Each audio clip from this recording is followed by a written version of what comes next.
que a gente estava fazendo aqui até a nossa aula 2, que eu voltei aqui para o código, hein? Ah, muito legal você trazer essa aula 2 de novo, Paulo, porque ela continha um dos pontos principais da programação, que é o if, é um comando que serve para avaliar uma determinada condição.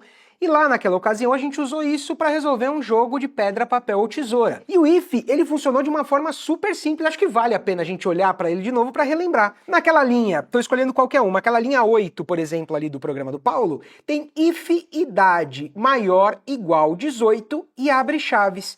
O que isso fazia? Comparava uma variável chamada idade, que nós criamos, com esse 18. Se realmente fosse maior ou igual a 18, tudo que estava entre as chaves era executado. E essa é a parte mais importante do if que você precisa saber para continuar desenvolvendo. Lembrar que o que está dentro dele só vai ser executado se a condição for verdadeira.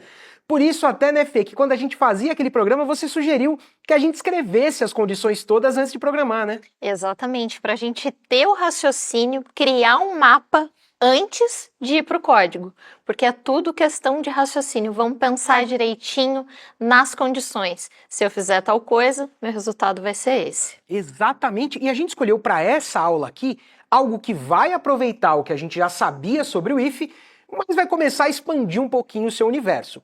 A gente vai começar a estudar ou entender repetições. A gente vai ficar repetindo um monte de coisa a aula inteira, não exatamente isso. Mas para seguir essas repetições, a gente também mandou um projeto pré-montado para você, e da mesma forma que foi feito nas aulas anteriores, você vai clicar lá no botãozinho Fork para copiar esse projeto para o seu usuário do CodePen.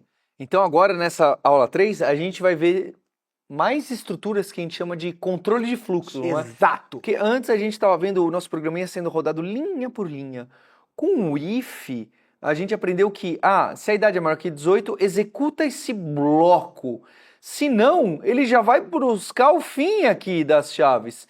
Então o seu programa pode ter, vai andando aqui, mas pula para cá, e pula para lá, e volta. Então agora a gente vai ver alguma coisa. Existe esse controle do fluxo, por onde seu programa vai caminhando, e depois volta, e pula para outro lado, e pula para outro, dependendo muitas vezes do que a gente faz de input, do que a gente faz de... O que o usuário está pedindo, está falando, o que está acontecendo no mundo. Exato, quando surge a palavra depende, é o if que ajuda, é o if que vai salvar a gente. E você, Paulo, já abriu aí o esqueletinho do nosso projeto da aula 3. Lembrando que quando você acessar o link que a gente vai deixar, é importante clicar no Fork, para esse projeto ser copiado para o seu usuário e você conseguir modificar ele. Vou clicar aqui no Fork, ele vai abrir uma tela. Eu vou até aproveitar, então, aqui, André, já fazer o que eu já aprendi. Eu vou esconder aqui um pouquinho para colapsar, para deixar mais espaço para o meu JavaScript e pegar esse desafio aqui do chão feito de vidro que eu quero entender melhor. Eu vou só confirmar lá no Settings se aqui eu tenho, vou lembrar, hein, colocar tag aqui imersão dev para aparecer para todo mundo e a Lura aqui, porque assim esse nosso projeto fica visível para a gente gerar um barulho ali no CodePen. E aqui no tal do Behavior, olha lá, tava ligado, hein? Ainda bem que você foi precavido e foi Eu vou desligar, desmarcar. porque senão toda hora tudo prompt, ele vai ficar executando tudo, atualizando o tempo todo. Eu quero que ele rode só quando a gente clicar. Ele até falou, olha, o autosave não tá ligado, hein? Você quer ligar? Não, não quero. Gente, peraí. Tá diferente aqui esse fundo. Paulo já fez coisa diferente aqui. Paulo foi curioso, assim como eu acredito que você aí de casa também já tá estilizando o seu projeto. E por falar em gente de casa que está estilizando o projeto, a gente está vendo projetos sendo feitos com os mais diversos temas, o pessoal está tentando coisas novas. Aqui eu fiquei quase na minha zona de conforto, fiquei ali no Round 6 mesmo, porque tem um jogo que vai funcionar muito para a gente explicar essa tal de repetição. Lá na série, um dos desafios que os jogadores têm é andar por um chão de vidro. E a grande pegadinha é que essa ponte de chão de vidro tem sempre dois vidros. Um super resistente que a pessoa pisa, pula, dança e não acontece nada, e outro que só de pisar em cima se quebra e obviamente a pessoa perde tudo, né? Bom, a gente vai usar essa lógica para construir a nossa versão do jogo. Um jogo onde nós temos que escolher entre 3 pisos diferentes, o computador vai sortear qual piso é quebrado e a gente vai ver se sobreviveu ou não a um desafio tão intenso assim. Para começar, acho que a gente primeiro olha para a repetição, pessoal entender o caminho que a gente vai seguir. E vale a pena você entender por que a repetição é tão importante no mundo da programação. Imagina o seguinte, Paulo, que eu escrevi um programa para pegar um produto que tem lá na minha lanchonete e calcular o preço dele. Eu quero fazer um aumento para ter uma receita maior no final do ano. Só que eu vou ter que fazer esse mesmo código para todos os produtos da minha loja, haja linha para ficar digitando. Por isso as linguagens de programação têm esse recurso que permite que a gente fale assim, olha, tá vendo essa linha aqui? Eu quero que você execute ela um montão de vezes. E aí eu consigo fazer com que aquele recálculo do meu preço aconteça não só para um produto, mas um a um para vários produtos diferentes. Parece uma coisa muito complexa, mas no primeiro teste que a gente vai fazer, a galera já vai ver que é super simples. Vamos começar esse teste, Paulo? Aí no JavaScript, criando uma variável chamada rodada, porque o nosso jogo vai ter 3 rodadas para ver se a gente sobrevive até o final. Vamos lá. Rodada igual a 1. E eu já vi que teve gente, inclusive ali no Discord e outros lugares, que em vez de você escrever assim, escreveu algumas coisas do tipo assim, hein? Var, ou let, ou const.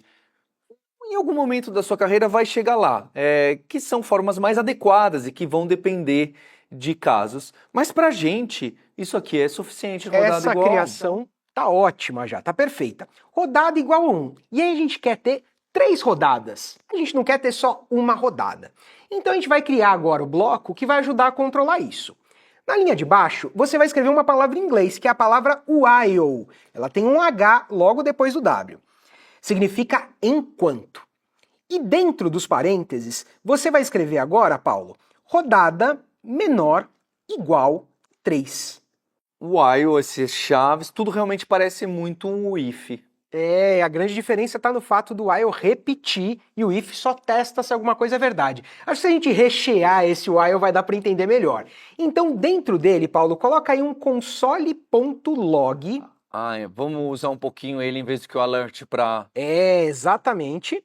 E você pode exibir o valor da variável rodada, se você quiser. Pode fazer o que você quiser. O problema é, como a gente criou esse loop e criou aquela condição em cima, a gente vai precisar criar uma forma da variável rodada, que começou valendo 1, uma hora chegar a valer 3, 4, enfim, dela estourar esse limite.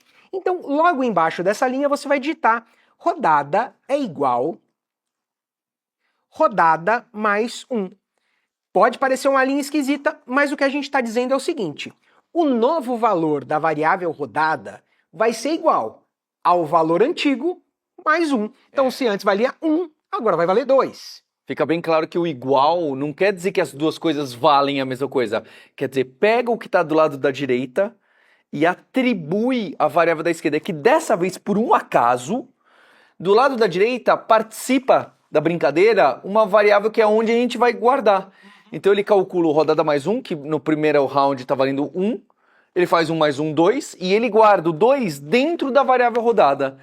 Na próxima vez que ele rodar essa estrutura, né, porque o while é uma estrutura de repetição, o rodada vai estar valendo outro valor. E é muito comum, né, esse rodada igual a rodada mais 1, x igual a x mais 1, Paulo igual a Paulo mais 1, Exatamente. ou rodada igual a rodada mais 10, ele valer ele mesmo mais alguma coisa. Você mexe numa variável usando o valor que ela tinha anteriormente. Exatamente, Paulo. É essa a lógica aqui que a gente colocou nesse rodada recebe rodada mais 1. E agora que a gente viu que o while realmente repete... Posso rodar para ver se Pode rodar, repete? claro. Eu confio nesse while. Eu garanto ele. Rodei, mas aqui não apareceu nada. É que a gente usou um console.log. Então você vai lá precisar ir na janelinha do console. Pode ser tanto ali no que a gente aprendeu no Developer Tools, nas ferramentas de desenvolvedor aqui do Chrome, quanto pode ser por aqui, não é? Isso. É que aqui, ó, eu não limpei, eu já estava fazendo testes antes, né? Beleza. Eu posso até apagar, tem um botão Clear. Se eu rodar de novo para ver do zero, o que aconteceu? Assim. Olha aí, na primeira execução, rodada era 1. Na segunda execução, rodada é 2. Na terceira, rodada é 3. E não apareceu 4, porque quando estava valendo 4 menor ou igual a 3... É falso, Falso. 4 não é menor ou igual E a aí 3. ele pulou pra cá, né? Isso. Veio para cá quando rodada é 4. Se eu imprimir rodada aqui, vai sair 4. Exatamente. Perfeito. Bom, agora, como eu prometi, esse while realmente funciona, ele tá lindinho e a gente pode criar o nosso jogo dentro dele. Qual que vai ser o fluxo desse jogo, onde a gente vai pisar num chão que vai ou não quebrar? Muito simples. A gente vai pedir para o usuário novamente digitar 1, 2 ou 3, que nem a gente fez na última aula. Depois, a gente vai pedir para o computador sortear 1, 2 ou 3. E se as escolhas forem iguais, a gente vai dizer que o piso quebrou, que a pessoa perdeu o jogo. Se as escolhas forem diferentes, a gente vai dizer para o jogador: ufa, que alívio, você passou para a próxima rodada. Ah, então o computador meio que a escolha aleatória do computador ele vai sortear onde está o piso quebrado. Exatamente isso. Vamos tentar desenvolver essa lógica que, como eu disse, parece com a anterior. A gente vai criar a variável escolha jogador. Um prompt onde a pessoa vai poder escolher, né, André? E a gente pode até fazer esse prompt bonitinho, Paulo. Vamos colocar um texto, nível, entre aspas, mais rodada, que é a nossa variável. E a gente pode colocar um mais para continuar esse texto e escrever escolha um vidro, 1, 2 ou 3. Perceberam que a gente usou aquela mesma formatação diferentona que já tinha aparecido no Alerts, agora em um prompt. E o resultado que a gente espera aqui é que apareça uma mensagem bonitinha. Rodada 1, escolha 1, 2 ou 3, rodada 2 e assim por diante. Eu fiz 2 mais ali dentro, né? Repara que tá em amarelinho o nome da variável, né? Chamamos de nível, podia chamar de rodada. O ideal, inclusive, que fosse o mesmo nome, né? Exato. Ah, e ali, Paulo, faltou o número 2 da escolha. Escolha o vidro, entre parênteses. Eu quis dizer isso para tentar resumir, não ficou tão bom, Tá. entende? Porque tá pequena a tela, eu tô tentando encaixar. Já sei. Vidro, ponto de interrogação, 1, 2 ou 3. É só nossa preocupação excessiva com a experiência do usuário do nosso jogo. Na linha de baixo, vamos fazer o sorteio do vidro que você já sabe fazer desde a aula passada. A gente vai gerar um número aleatório que seja 1, 2 ou 3. Então a mesma estratégia vai ser aplicada aqui. Podemos criar a variável piso quebrado, por exemplo. Recebe ou igual. Eu vou escrever do zero. Nesse caso, a gente vai te dar a licença poética de copiar e colar o da última aula. bom. Mas lembra, é importante a gente escrever, não que necessariamente... aqui realmente tem umas chamadinhas de funçõezinhas, bastante coisa misturada. Mas você precisa, até porque esse ponto também a gente ainda não entendeu, né? De onde vem esse ponto que às vezes aparece, às vezes não. Ainda está mais à frente, tá bem? Eu quero arredondar para baixo o que for sorteado entre 0 e 1. Só que entre 0 e 1 multiplicado por 3. Exato. Isso aqui vai dar 0, 1 ou 2. Isso. Mas eu não quero 0, 1 ou 2, eu quero 1, 2 ou 3. Então, mais 1. O Paulo fez muita lição de casa. Eu gostei de ver esse exercício entre as aulas 2 e 3, e brincadeiras à parte, é o que você deve esperar de você mesmo. Se você cumpriu a aula 2 e estudou e estruturou o seu pensamento, na aula 3 algumas linhas vão começar a sair um pouquinho mais naturalmente. Mas não se preocupe se você não tiver o craque da programação, porque a ideia não é essa. Bom, a gente já tem a base do nosso jogo feita. A gente já tem o que o jogador escolheu e a gente já tem o que o computador escolheu. Mas eu quero testar essa mensagem, Paulo, antes da gente terminar o jogo, para ver uma situação que pode acontecer ao usar loops. Coloca esse programa para rodar, por favor. A gente ainda não está verificando se bateu a escolha. Não estamos verificando. Olha, o que está escrito na sua mensagem? Nível o quê? 2. Puxa, mas a variável começou valendo 1. E agora está aparecendo 2, perdi a minha rodada 1. O que aconteceu? O que aconteceu foi só uma questão de onde estão as linhas do seu programa. Porque lá na aula 1 a gente comentou que as linhas importam, né? Como nós fizemos a soma antes de tudo, ele já está pegando aquele 1, somando, virou 2, estragou nossa experiência. Coloca essa soma no final, Paulo. Esse rodada igual rodada mais 1, vamos colocar ali antes de fechar as chaves. Tá certo, porque senão aqui eu vou colocar o primeiro, a minha primeira escolha, minha segunda escolha. E ele até falou nível 4, que não é pra chegar no nível 4. Exatamente. Porque esse rodada mais um já tá executando antes mesmo da gente mostrar aqui. Então ele tem que ser... Logo antes de você fechar as chaves do while. por isso que a gente costuma chamar essa variável de controle do laço, né? Exato. O loop, essa estrutura de repetição tem nome de loop, ou em português laço. E normalmente essa variável que controla, ela muitas vezes fica aqui no finzinho, né? Terminou tudo e fala, agora você atualiza a variável, porque agora temos um novo laço, eu preciso atualizar algumas coisas. Às vezes dá para atualizar antes, mas pode cair numa situação que não era ideal. Pois é, e agora, como eu estava dizendo, a gente consegue desenvolver a lógica do jogo. Eu só preciso, dentro desse loop, checar se a escolha do jogador é igual ao piso quebrado. Então nós vamos escrever um if, porque a gente quer checar. Então vamos lá. Antes da sua soma e depois das escolhas, você vai abrir um if. If escolha jogador igual piso quebrado, ou seja, se a escolha do jogador for a mesma que a gente sorteou para o computador, abre e fecha chaves, e aí dentro a gente pode mandar um alerta. O vidro quebrou. Tá. Mas pensa comigo, naquele mundo meio sombrio ali de Round 6, se a pessoa cair, as chances dela acabaram. Como que a gente pode fazer, Fê, se a gente quiser brincar com essa variável contadora de alguma forma, para esse loop parar de rodar quando a pessoa tiver caído? O que dá pra gente alterar nela? A gente pode alterar o valor da rodada. Opa, já que a gente só vai até a rodada 3, né? Eu posso fazer que a rodada é a 1000. Pronto. Isso é, eu tô forçando, porque não é que a rodada pulou para 1000. Eu tô tentando forçar só para que depois, quando cair aqui, vai ficar 1001, inclusive, e quando tudo voltar ali para a linha 2, ele vai falar 1001 é menor ou igual a 3? Não, não é. Então parou. A gente dá uma forçadinha de barra para que a condição do laço deixe de ser verdadeira. Exatamente. A gente está aqui falando 1000, tá? Na comparação, não entra 1000, a gente para no 3. Então vai parar, vai forçar a aplicação. Por isso que é tão importante a gente entender como as condições funcionam para poder criar essas saídas estratégicas. E eu tô sentindo, Fê, que o pessoal tá tão compromissado com a imersão que dá pra gente ensinar uma palavrinha extra dentro desse if. Porque olha que incrível, Paulo. O que você comparou aí em cima? Se escolha do jogador é igual ao piso quebrado, não é? Aham. Existe uma palavra específica dentro do if que significa senão. E ela funciona de um jeito muito bacana. Ela faz assim: se aquela condição lá de cima tiver sido falsa, eu não vou executar o que está lá dentro. Tudo bem.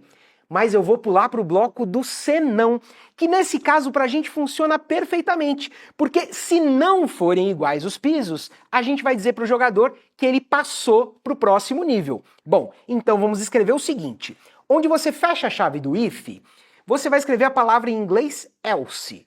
Antes de eu escrever esse programa como tá, já dava para rodar. Já, a gente pode testar, inclusive. Só que ele não vai falar que a gente... Não vai falar se a gente perdeu, por exemplo, ou se a gente passou pro Ele vai próximo falar nível. só que perdeu, mas não Exato. que andou. Ele vai só... Tô sentindo que você quer testar, né? Eu gosto de testar o tempo todo porque eu fico com medo de algo não estar funcionando. Tá certo, é assim que a gente Vou tem que fazer rodar mesmo. antes desse tal desse else, para ver o que acontece. Eu acho que o 1 tá... Ele não avisou, então eu devo ter escolhido certo. Exato. Vou escolher o 3. Lembrando como a gente tava fazendo aquele sorteio, né? Sempre pode dar um azar na hora do teste. Bom, Mas não ficou tangível, né? Parece, pode ter alguma coisa errada, porque sei lá, eu dei sorte, assim. você pode dar um console.log no valor do computador, por exemplo.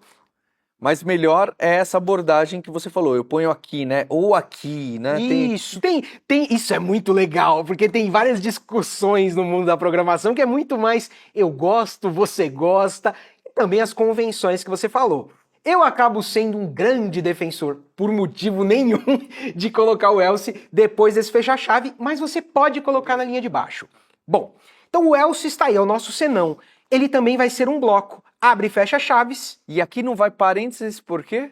Porque o else, ele não precisa comparar mais nada. Ele já é um senão. A comparação ficou lá em cima. Beleza? Caso a escolha do jogador não seja o piso quebrado, Perfeito. então o que a gente faz? A gente vai exibir um alerta, você passou para o próximo nível, bom salto. Melhor ainda, posso falar, o piso quebrado estava no... Oh, gostei da sua ideia. Passou.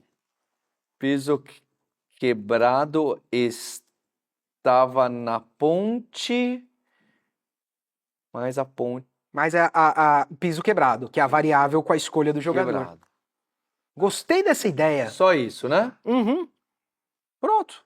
Bom, pronto porque agora a nossa lógica tá feita. Se o piso estiver quebrado for igual ao jogador, perdeu. Se não, passou para o próximo nível. O que a gente queria organizar já tá aqui. E vale a pena testar o programa do jeito que tá agora, pra gente depois fazer um último ajuste e deixar ele ainda mais bonito. Vamos testar primeiro, vai.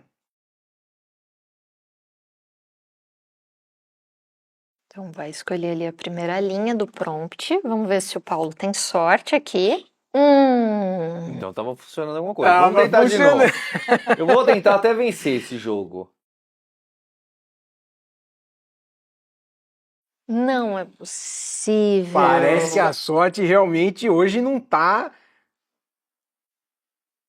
Passou, tava no 2. Boa. Passou, tava no 3. E legal que o nível ali tá atualizando bonitinho também. Vou no 3 de novo. Ah, consegui. Aí! Só que você conseguiu e você descobriu que você conseguiu, que você chegou na última rodada? Não ganhei parabéns. Ganha parabéns. A gente precisa dar um parabéns. E uma forma da gente dar esse parabéns é usar exatamente a estratégia que a Fê sugeriu. Fê, você tinha sugerido pra gente aquela hora brincar com a variável, colocar o valor 1000 dentro dela, e a gente pode usar um pouco de lógica para aproveitar esse caminho que a gente tomou. Olha que legal, olhando aqui para o código. Dá para entender que se tiver caído, vai virar 1000. Não importa em que rodada for. Agora, se a pessoa tiver chegado na quarta rodada, que não existe, mas se ela tiver chegado na quarta, quer dizer que ela não caiu nenhuma vez. Ela chegou na plataforma final da ponte. Isso, porque o número nunca virou 1000, ou seja, ele nunca passou por aquela linha onde o vidro quebrou. A gente pode usar, Paulo, esse 4 para dizer que a pessoa venceu. Porque aqui eu tava pensando, né? Será que aqui, ó, piso quebrado estava na ponte? É que eu não posso falar você venceu, né? Porque aqui tá dentro do tal do loop, do laço. Você venceu. Se eu colocar aqui você venceu, a cada passo ele vai falar você venceu, né? Eu tenho que verificar a roda. Tem que estar na rodada exata Isso. para eu falar você venceu. E aí, a gente só vai estar na rodada exata quando o loop acabar. Então, fora da chave que foi aberta no início do loop, ou seja, na última chave do seu código, você vai escrever se rodada igual a 4, Tá. Se a rodada ela cresceu normal e não teve aquela maluquice de pular pro 1000, É. você vai exibir um alerta, você ganhou, Porque o parabéns. você perdeu, ele já recebeu, né? Você Isso. venceu. Agora no teste eu quero ver se a sua sorte tá melhor do que estava antes, hein? E antes da gente rodar, eu fiquei pensando, enquanto eu tava escrevendo aqui, tem várias maneiras, né? Esse if poderia estar aqui dentro, né? Podia. Só que aí toda vez ele ia estar comparando. Se a rodada é 4, você venceu. A gente colocou para fora.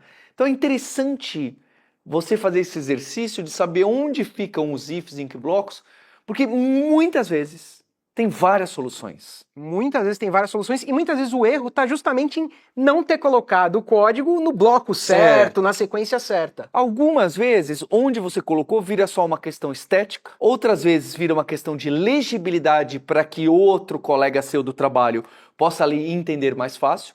E tem outras vezes que não é o momento, que é otimização, de fazer menos comparações para que o código fique mais rápido. Às vezes é exagero, às vezes não, às vezes realmente importa. Então é importante a gente saber se esse if funciona aqui, e se eu colocar ele aqui dentro desse else, ou até fora do else, aqui ó, logo aqui ó. Tem vários lugares que eu acho que dava pra... Não vou nem tentar, fica pra você. Vamos rodar e tentar vencer para ver se ele vai cair nesse último if, ó. Coloquei aqui 3... O vidro quebrou de primeira. Poxa, aquela hora você tava mais sortudo. Não, eu tô sortudo porque eu tô quebrando toda hora e a chance maior é de não quebrar. 2, passou. Ó, Vou de boa. novo no 2. Nível 2. Passou de tava na 1, novo. vou na 1. Último Tava nível. no 2. Agora tem que vir. Passou. Você venceu, parabéns. Você sobreviveu até a É. última rodada. É.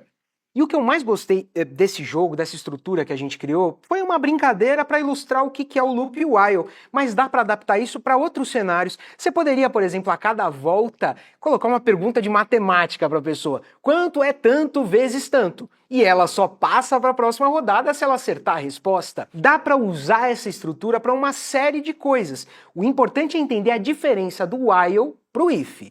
Quando eu uso o if? Quando eu quero perguntar, isso é igual àquilo? E fazer alguma coisa. Quando eu uso while, quando eu quiser estabelecer, enquanto isso aqui for igual àquilo ali, vamos ficar repetindo um montão. E existe uma similaridade, porque são comandos de controle de fluxo. Seu programa está num caminho e de repente ele precisa ir para cá ou para cá, bifurca. No caso da repetição, tem que ir para cá, bifurca e volta para essa bifurcação para saber, enquanto não sai, ele continua para o mesmo lado. Então, existem vários mecanismos de controle de fluxo. O if, né, o condicional e a repetição são os maiores, mas tem controle de exceção, tem um monte de outras coisas que podem fazer seu programa pular para outras linhas, e isso é muito importante. Outra coisa que me chamou a atenção aqui, que eu queria deixar de recomendação de exercício, bem, primeiro, entender onde colocar esse if, porque vai te dar essa curiosidade, putz, aqui funcionava, dava para ser outra coisa? Mais ainda, a gente está usando aqui rodada igual a 4, faz sentido uma quarta rodada? Não é, é um negócio meio fake, né? A gente está se adaptando com uma variável, que nem aqui esse rodada igual a 1000 que eu fiz. É uma coisa que soa até um pouco infantil, assim, para ser na programação. Será que a gente não deveria ter uma outra variável que é venceu? Venceu. E esse venceu devia ser 0 ou 1, venceu, 0 quer dizer que ele ainda não venceu.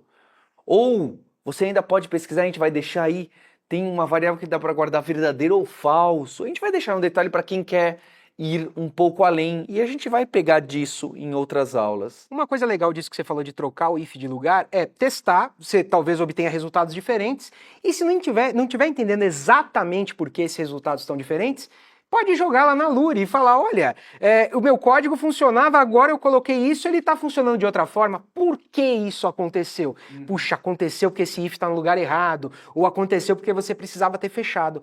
Essa experiência é uma das partes mais enriquecedoras de começar a estudar programação, porque a gente vai descobrindo que por conta própria e com as nossas próprias curiosidades, muitas das próximas etapas vão sendo colocadas à nossa frente sem que a gente precise ficar criando ideias malucas, né? E isso não acontece só nesse momento inicial que a gente está aqui.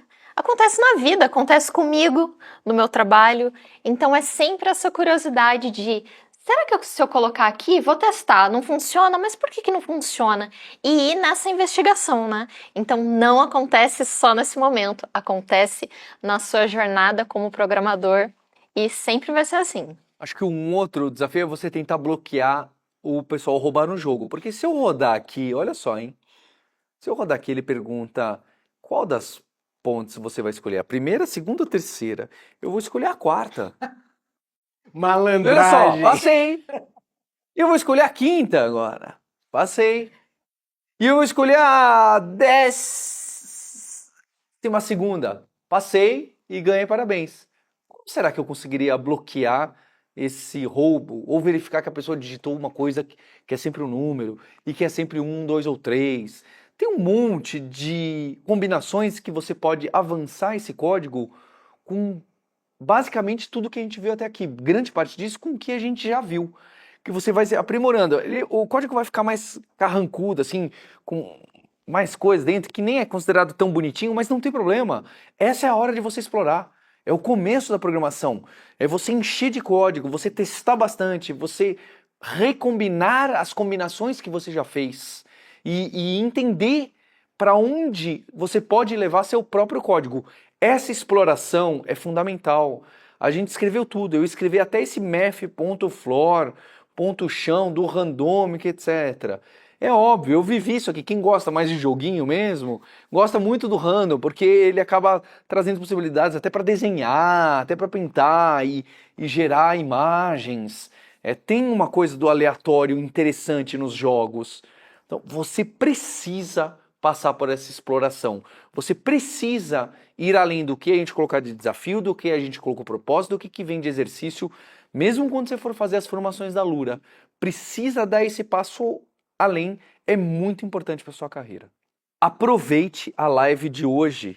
Aproveite, ouça o podcast do 1 bilhão de pessoas desenvolvedoras ali que trabalham com software e tecnologia, que tem no link que eu gravei, que ficou muito legal. É uma ideia que tem aparecido bastante com essa questão de inteligência artificial, com essa questão de dados, com essa questão do código, está entrando em várias carreiras, inclusive na sua, que você que já trabalha em outra área. Não é à toa que a Alura está explorando esses outros espaços e que tem muita gente buscando a Alura, buscando a programação, buscando lógica, buscando as pós-graduações da nossa universidade por causa dessa mistura do software com as carreiras. Não é à toa o sucesso da imersão, não é à toa o nosso posicionamento como ecossistema. Aproveite essa live de carreira e amanhã a Fernanda e o André estarão aqui juntos. Eu peguei a parte fácil aqui. A parte intermediária vai ser com eles, para ir desafiar e já envolver mais a página, já entrar em outros assuntos que exigem, que aparecem mais coisas ainda misturadas, mas continuando isso da nossa carreira. Pratique bastante, participe desse movimento que é a imersão. Não deixe de compartilhar isso com a gente no LinkedIn, com a gente no Instagram, mas mais em especial, mande para uma pessoa que você gosta muito. Olha o que eu fiz aqui, clique ali no compartilhar. Olha o que eu fiz, quer jogar? Mais ainda, dá para você alterar esse "para ganhar é preciso coragem"? Procura ali no HTML onde você altera isso, explica o que é o jogo que a pessoa deve fazer. Aumente de 3 rounds para 10 rounds. Quem vai conseguir ter essa sorte? E ponha um prêmio de mostrar uma mensagem, um poema seu ali como última mensagem. Dá para você extrapolar esse joguinho em muitas coisas, tá bem? E você compartilhando isso com outras pessoas, elas vão te dar um feedback. Nossa, dá para fazer isso? E se fizesse assim? Tá bem? Então é muito interessante essa troca, mostrar a sua capacidade e que outras pessoas possam apontar e faz isso, faz aquilo, faz um para mim, não é? Quantas pessoas não começaram a programar que tinha um tio dono de uma padaria falou: "Você não consegue fazer para mim um sisteminha?" Isso é muito interessante para te motivar, para você encontrar a motivação pessoal de continuar escrevendo códigos, explorando códigos diferentes.